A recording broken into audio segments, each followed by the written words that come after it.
Hello, I'm David Rooney with VBNSports.com. On May 28th, football players from all over British Columbia gathered to participate in The Game 2022, put on by the BCCFA in partnership with Chasing Hope. Chasing Hope is a nonprofit program exclusive to the BCCFA, whereupon we provide education and support for mental health awareness available to all of our members. VBN Sports was fortunate enough to be able to sit down with all of the coaches for each of the 6 teams who participated that day. The backbone of any community sport is its volunteers, and the Game was fortunate enough to have some of the best coaches in BC donate their time to help coach and mentor these players. I'm going to throw it over to Dale Corey now with the interview. And back at Exhibition Field, Dale Corey with you, Jeff Hoda with us, and we are here to talk football, here to talk about the Game, the big event, 3 games. Jeff, what is your involvement? I'm the defensive coordinator for the junior prospects this year. It's been exciting. It's been good. Lots of good kids out there, so it's been fun. So talk about getting this team together, and as a defensive coordinator, there's one side you can focus on a little bit more, but how did you assemble the guys that you've got on defense? Well, we look at their skill set during insertion practices, and we figure out exactly where they're best suited in terms of their athleticism, their smarts, their knowledge, and their skill set and what they want to do and perform for their scouts and that type of thing. So we kind of put them in those spots. We let them do what they do. We give them a little pointers, tips here and there, and then let them go and showcase themselves. And I think it's a great prospect game to allow that to happen. Yeah, so talk about getting those players to mesh. They're from all parts of the province.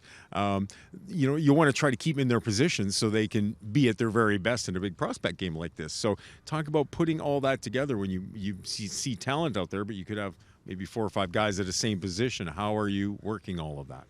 Well, to be honest, the kids have been great. They've been able to adjust. If they had to move positions, they've done it smoothly.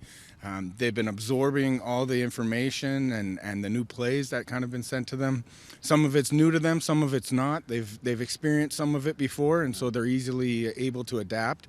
And moving positions allows them to get a little bit of versatility across the board, get them to be able to see some coaches in different spots and being able to showcase themselves and get a chance to play maybe a spot that they weren't able to earlier. Yeah.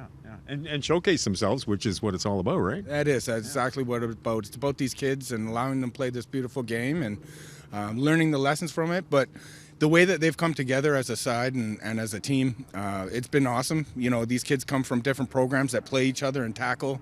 And this is an opportunity for them to kind of see each other on the same field. So we were talking about it earlier. It's pretty cool that they get to again go and play tackle in a few months and identify some of the guys they played with, even though they're on the opposing team. So it creates that football family, it creates that bond, and I'm excited to be a part of it. So how did you prepare them with your side of the playbook? Are you sending them plays? Kids could be in Prince George, they could be on the island, all over the place. How have they been getting the information leading up to this event so they can be prepared?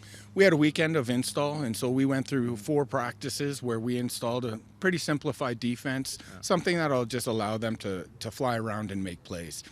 We're hoping that they limit the thinking that they have to do and just kind of put their ears back and go after it, go get it. So I think that the scheme is very limited.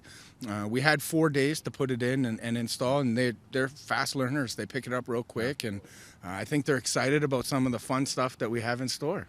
You got a few tricks up your sleeve, right? Yeah, of course, always. So talk about this event. It involves Chase, an Abbotsford guy. Talk about your involvement.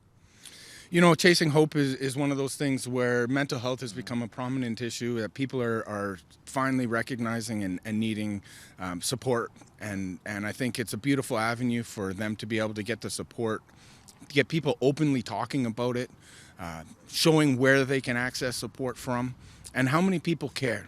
And to be able to have that, not only from an NFL player and a name, but also so many people in the community and communities coming together for our kids. And our kids are our future, and so it's a great thing to see. It's amazing that platform that has been provided to allow these kids to play. And I really think that at the end of the day, they'll leave here with a great experience and knowledge on suicide awareness, how to access help, and that they're not alone in this, and that mental health is out there and everybody's willing to talk about it and get help now. So yeah, great words. You're no stranger to this place. You were involved with the Valley Huskers. You're back at Exhibition Field. Talk about playing here. Oh, this was my first coaching gig when I started coaching, and it was fun. We had lots of good memories. Junior football is an awesome platform for guys to be able to use it as a stepping stone to university. And I can't say anything but good that I had. I had fun. I had players. I'm actually meeting with a player on Tuesday that formerly played here at the Huskers. So we still stay in contact sometimes and create relationships that hopefully last for a lifetime. And the memories I have will never go away. Well, I was going to ask you about that, but the bonds are there for a long time, aren't they? Absolutely. You know, when you make connections with players and you have a genuine personality with them and you treat them properly, I think that they remember that, and I learn more from them, I think, sometimes than they can learn from us. And just being able to appreciate those relationships with these young men and seeing them go on and do great things is what the sport is for. It teaches you a lot of life lessons, and I love them. Awesome insight. Thank you very much, man. Thank you. Jeff Hoda, again, one of the coaches. He's involved here in the game, the big event at Exhibition Field. The BCCFA would like to thank, once again, all the volunteer coaches who donated their time that day and the small army of volunteers who made the game possible. Thank you also to Dale Corey for that fantastic interview. For VBNSports.com, I'm David Rooney. Thank you.